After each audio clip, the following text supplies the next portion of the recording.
أيها الأحباب، اعلموا أن في الصلاة على رسول الله صلى الله عليه وسلم فرجا من كل أزمة وخروجا من كل محنة. إنها الإكسير الصلاة على الحبيب. نعم، لقد اتصل بي شخص من أهل المدينة المنورة يسألني عن حوار دار بينه وبين إخوانه حول أيهما أفضل، قراءة القرآن أم الصلاة على النبي صلى الله عليه وسلم.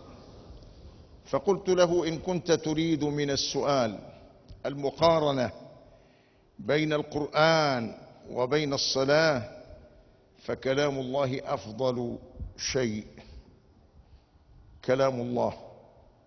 أما الصلاة على النبي فهي من حيث إنشاؤك.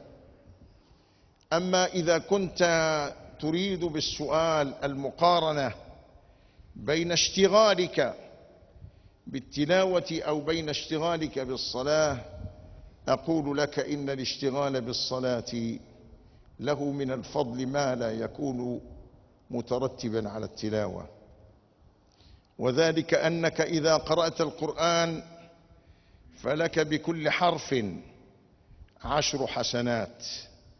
ثم بين المعصوم الحرف حد الحرف بقوله: لا أقول ألف لام ميم حرف، ولكن ألف حرف ولام حرف وميم حرف، إذن هذه 30 حسنة.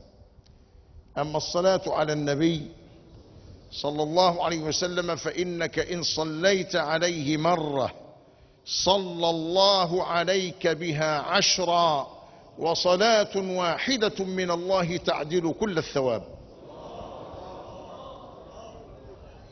إذن الصلاة عليه من أعظم أسباب الفرج، من أعظم أسباب الفرج. صلوا عليه وسلموا تسليما. اللهم صل وسلم وبارك على سيدنا محمد في الأولين، وصل وسلم وبارك على سيدنا محمد في الآخرين، وصل وسلم وبارك على سيدنا محمد في الملأ الأعلى إلى يوم الدين.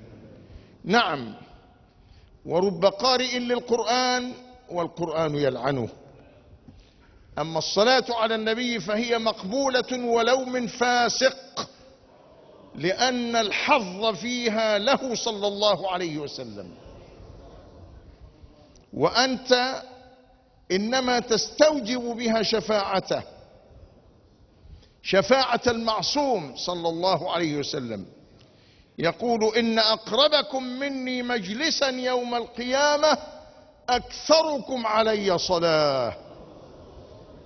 أكثروا من الصلاة على النبي، وستكون الماحية لكل قطيعة بينكم وبين ربكم، ستكون الكاشفة لكل غمة، ستكون المفرجة لهذه الأزمة.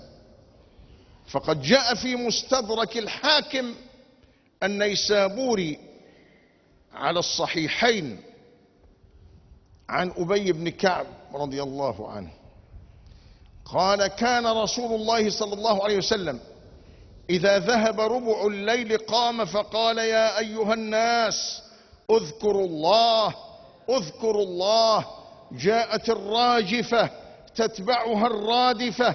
قال أبي: يا رسول الله إني أكثر الصلاة، أي أكثر الدعاء، فكم أجعل لك من صلاتي أي من دعائي؟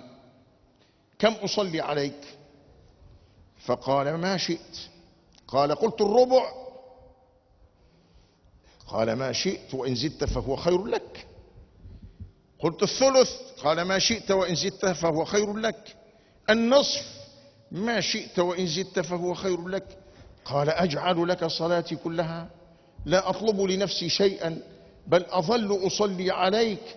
قال: إذن تكفى همك ويغفر ذنبك.